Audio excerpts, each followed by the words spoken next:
é qualquer conversinha não, é mais uma entrevista aqui no 360 da série Estratégia do Voto. Nós vamos receber ao longo da semana alguns dos profissionais mais experientes no campo da estratégia e do marketing político. A gente já conversou com Lula Guimarães e hoje o papo é com Duda Lima, estrategista em marketing político e eleitoral. Duda Lima começou a carreira no ABC Paulista, ganhou projeção nacional à frente de campanhas como as de Jair Bolsonaro em 2022 e de Ricardo Nunes aqui em São Paulo em 2024. No ano passado, Duda anunciou que não faria mais campanhas eleitorais, o que dá uma certa leveza, embora também dá aquela coceira, e aí a gente aproveita. Né? Porque o que não termina é a capacidade de analisar cenários, de apontar o que pode fazer a diferença numa disputa como a eleição presidencial deste ano. Então, Duda, boa tarde, bem-vindo aqui, um prazer recebê-lo aqui no nosso estúdio. Quero te perguntar, não pelo campo que você está mais familiarizado, né, como você atuou na campanha de Jair Bolsonaro em 2022, olhando para a perspectiva do governo federal, do governo do presidente Lula, que nesta segunda metade está com saldo negativo de aprovação. A desaprovação é maior do que a aprovação. A gente sabe que ao longo do ano eleitoral o governo tem capacidade, tem botões para se apertar para recuperar essa aprovação. Mas vou fazer uma pergunta que eu também fiz ontem para o Lula Guimarães. Qual é o timing disso? Está atrasado a recuperação do atual governo? Tem ainda caminho para recuperar isso? Ou o vento de mudança vai ser mais forte e não há mais muito o que Lula acionar para manter a competitividade e eventualmente se reeleger? Boa tarde, Yuri. Boa tarde, Débora. Boa tarde, Pedro. Boa tarde para todo mundo que está em casa assistindo aí. Assim, a minha análise talvez seja um pouquinho mais ampla. O PT é protagonista das eleições aqui no país desde 1989. Ou fica em segundo lugar, ou fica em primeiro lugar, né? Perdeu algumas eleições, ganhou outras e por aí vai.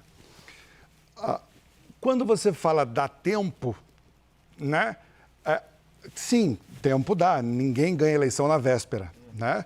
Mas o que eu vejo aqui, Yuri, é assim, pelo fato desde 1989, vem, ganha, perde e por aí vai, as pessoas já têm um sentimento, uma emoção, um raciocínio formatado em relação ao Partido dos Trabalhadores, em relação a Lula e tudo aquilo que eles trazem, né? Na minha leitura o tempo, né? Eu não consigo medir o tempo dos últimos 3 anos e meio. Na minha leitura, isso é muito maior, muito antes. Quer dizer, tem muita gente que estava nascendo, né? Naquela época, tem muita gente que já é pai, né? E o PT está lá, né? Uhum. Então, até fazendo um gancho em relação à polarização, quer dizer, durante muito tempo a polarização foi tipo a favor ou contra, né? O PT. E eu vejo este formato se repetindo agora, né? Então, para mim, ao mesmo tempo em que existe tempo, né?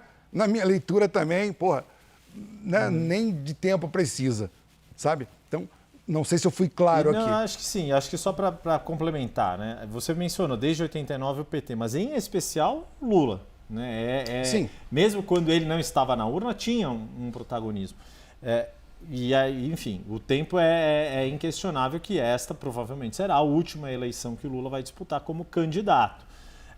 Isso também está perceptível até pelo fato de a maioria dos demais concorrentes serem mais novos do que Lula, à exceção de Ronaldo Caiado, que é mais ou menos da mesma geração, já estiveram se enfrentando em 89, mas isso também está pesando na sua avaliação neste momento? Claro, gente, a idade pesa, né? Eu não quero ser etarista aqui, né? Pelo amor de Deus. Mas o que eu quero dizer é assim, gente, a atividade cognitiva nem sempre é a mesma, ou quase nunca é a mesma, né? Com o passar do tempo. E isso pode provocar ao longo da campanha alguns erros, né? E ao mesmo tempo um certo cansaço também. Porque quando as pessoas imaginam um Lula, por exemplo, de 2002, imaginam um de 2026, é o mesmo Lula que nós estamos falando?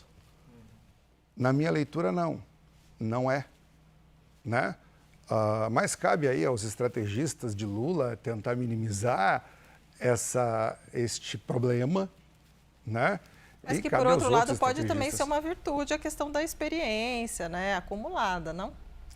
Pode, gente, né? Experiência com virilidade, experiência com cognição avantajada, isso ajuda muito. Mas essa percepção o eleitor vai ter quando o programa eleitoral começar, né? Duda, obrigada por estar aqui conosco. E aí eu queria entender o seguinte, hoje nas pesquisas, quando você pergunta para o eleitor o que mais preocupa, muita gente fala, uma parcela muito alta fala a questão da corrupção. E aí quando Flávio Bolsonaro, de repente, é flagrado, porque foi o que aconteceu, em um áudio pedindo dinheiro para Daniel Vorcaro, do Banco Master, o governo avalia, conversando com estrategistas do governo, eles acham o seguinte, olha, esse papo de corrupção, embora não tenha sido provado que o dinheiro tenha sido para corrupção, e sim para o filme, acabou esse discurso de Flávio. Flávio está sem esse discurso de combate à corrupção por conta disso e agora a gente vai poder, equalizou e a gente vai poder debater as ideias. Então, meio que eles avaliam que neutralizou. Você concorda com essa avaliação de integrantes do governo? Não, eu não concordo, né? Se você pegar hoje uma foto do Flávio, uma foto, né, do Lula, for para a rua e perguntar qual desses políticos te lembra a palavra corrupção, né? Outra coisa, quando a gente fala em master, eu não sei quantas folhas tem naquele processo, sei lá, 100 mil, 50 mil, 10 mil, eu não tenho ideia, não estou acompanhando. Mas uma folha foi vazada no meio daquilo e aí a comparação das pessoas, então, é do que o Flávio disse ou deixou de dizer dele com ele mesmo. Em algum momento, o restante desse documento, dessas páginas, viram à tona. E o critério de decisão do voto do eleitor, um dos critérios, é sempre comparando, né? Então, neste momento, não existe essa comparação. Não sabemos o que está naquelas outras páginas, quem está lá, nós não sabemos. Na minha leitura, o quanto antes isso puder chegar a público, melhor será essa análise, né? E, de repente, né, as pessoas podem concluir que, cara, isso não é nada perto do que foi feito, nós não sabemos, mas esse parâmetro da comparação, que é um dos principais parâmetros que o eleitor usa na decisão do voto, ele não tem nesse momento, né? Não existe esse parâmetro agora. Então, não, eu não concordo. Eu entendo que se a pauta da eleição for corrupção, isso é um problemaço para o pessoal do governo, visto tudo que já foi falado, divulgado, publicado, né, sobre o presidente Lula que está lá, sobre o Partido dos Trabalhadores e sobre tudo que já passou. Se a pauta for essa, aquilo tudo volta. Então, eu entendo que, sim, né, eles vão tentar evitar essa pauta, vão dizer, imagina, isso já passou, aquela coisa toda. Mas, não é. É uma pauta que, neste momento, na minha leitura, começa a aquecer e se aquecer é ruim para o governo. Pedro?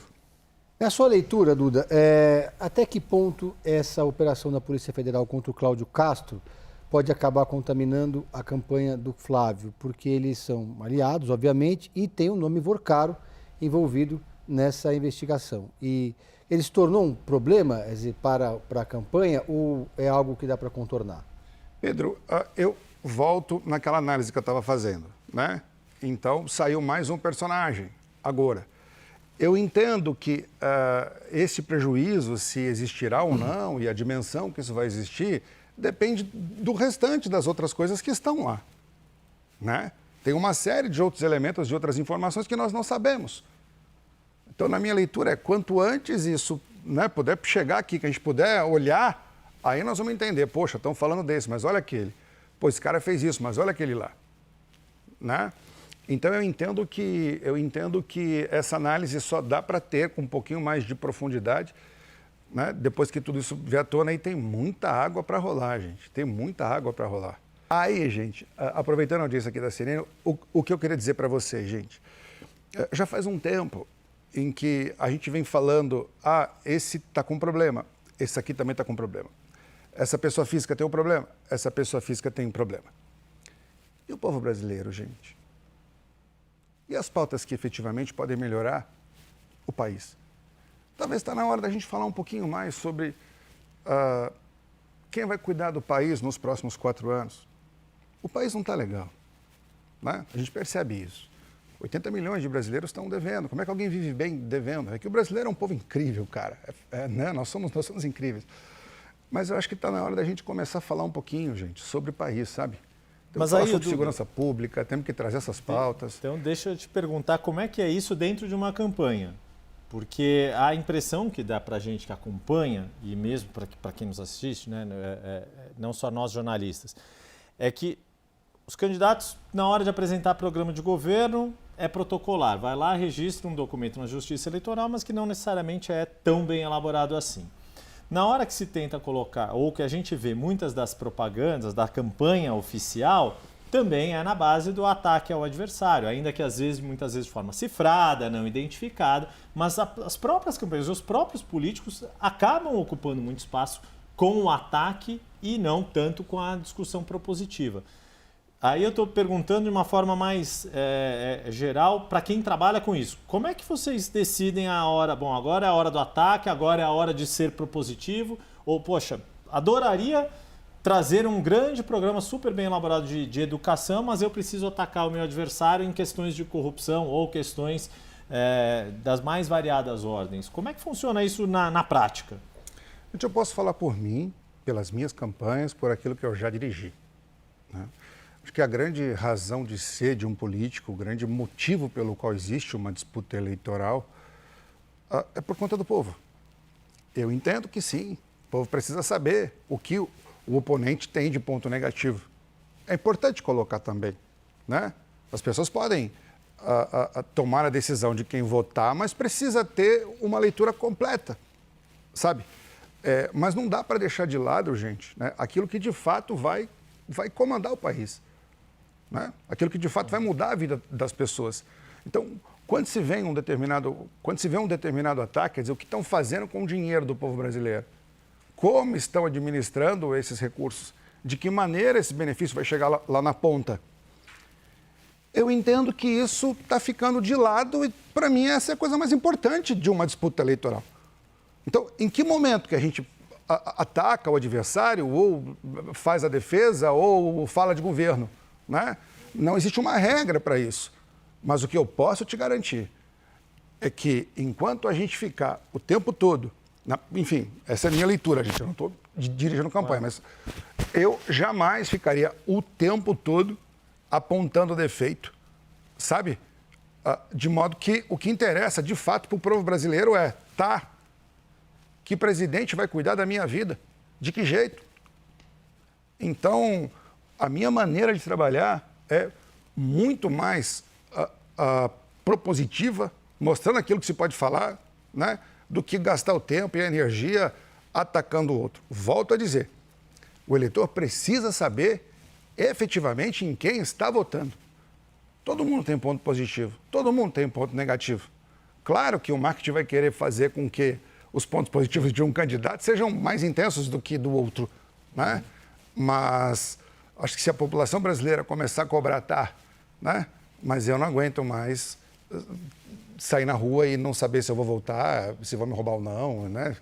Eu acho que está na hora da gente falar um pouco disso e deixo até uma dica aí para as campanhas.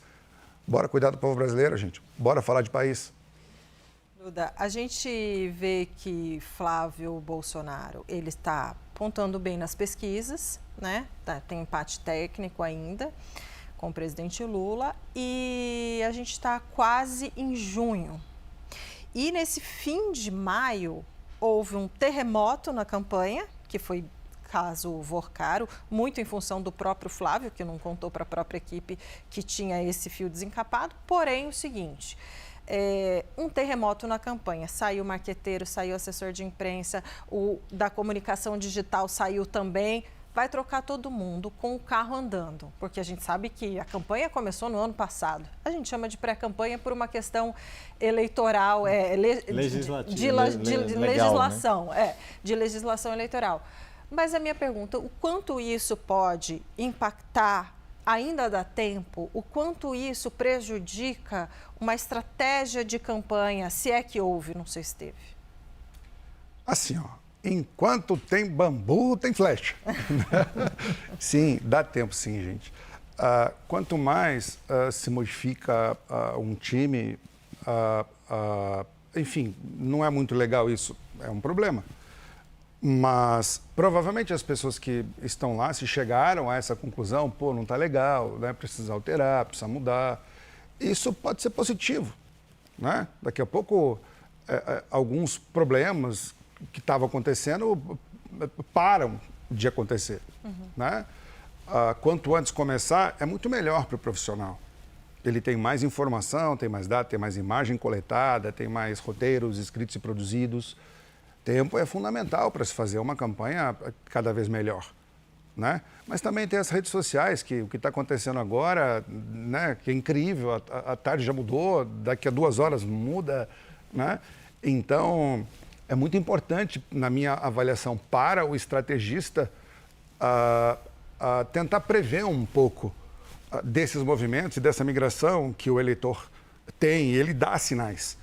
O eleitor dá sinais, né? Eu acho que o estrategista que não consegue sentir isso, que não consegue ter isso, que não consegue medir, mensurar isso, ele começa a tomar decisão olhando para o retrovisor, pô, tipo, já foi, né? Tem que saber para onde o vento está soprando. É fundamental, sabe, analisar isso, sentir, acompanhar, olhar. A inteligência artificial está aí, ela vai poder ajudar muito nisso, né? Vai poder ajudar demais nisso. Pedro? Duda, a campanha pela Prefeitura de São Paulo de 2024 foi uma das mais disruptivas que eu já cobri. Você, inclusive, foi agredido no meio de um debate. E o Pablo Marçal, por pouco, não vai para o segundo turno e poderíamos ter um cenário completamente diferente. O que essa campanha deixa de legado, de aprendizado e como que se constituiu esse fenômeno que foi o Pablo Marçal? Que aprendizado fica disso? Assim, Pedro, ótima pergunta, né? Estrategicamente, né, aparece uma terceira via, né? Eu até brincava, eu dizia, olhava para cá e vinha um apresentador, olhava um apresentador candidato, olhava para cá, via, sei lá, uma candidata, via um prefeito candidato, via um alienígena, né? E depois, sabe, era mais ou menos assim, porque este fenômeno que ele fez com toda a habilidade dele, ele deu uma certa confusão. Esse fim de semana eu estava participando de um evento e eu comentei que o que eu percebi neste processo eleitoral, Pedro, eu nunca tinha visto antes, porque uma coisa era o que estava acontecendo, né, na televisão, nos debates, no dia a dia. Outra coisa, completamente diferente, era o que acontecia nas redes sociais.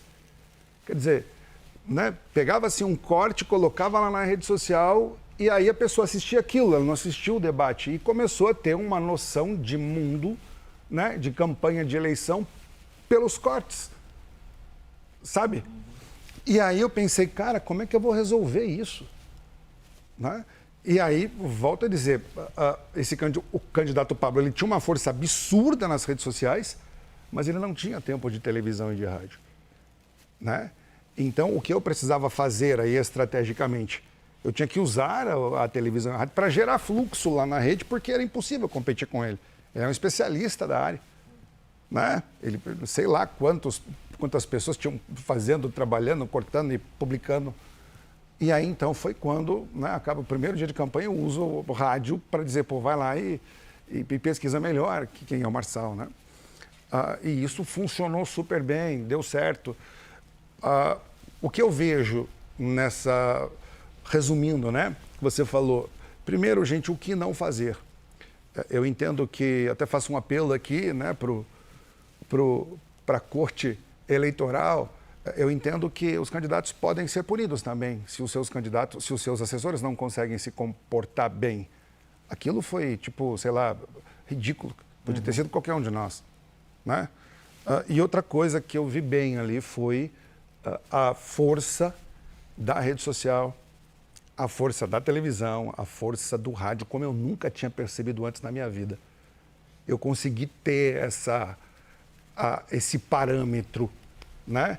E está muito enganado. Quem achar a rádio não funciona, a TV não funciona, não, cara. Funciona e funciona pra caramba. Bom, e com essa, né, que ainda estamos aqui na TV, inclusive, né, mas claro que a gente está fazendo menção à propaganda eleitoral na TV, no rádio, nessas várias mídias e claro que também a força da rede social. Uma coisa que não muda, Duda, é que o tempo voa. Então, já chegamos à hora de nos despedirmos, mas agradecer demais pela conversa. Se deixasse, a gente iria embora, mas aí tem que parar o mundo, desligar as notícias do mundo. A gente conversou com o Duda Lima, estrategista em marketing político eleitoral, essa figura ímpar aqui, sempre muito gentil e que nos traz sempre muito aprendizado. Duda, muito obrigado. Vamos te trazer mais vezes aqui para continuar, já que você aposentou, né? Aposentou as chuteiras, pode vir dar os pitacos aqui no que os outros estão fazendo por aí. Eu que agradeço, gente. Obrigado, obrigado, obrigado. Obrigado você que está em casa. E, bora lá. Vamos cuidar do país, gente.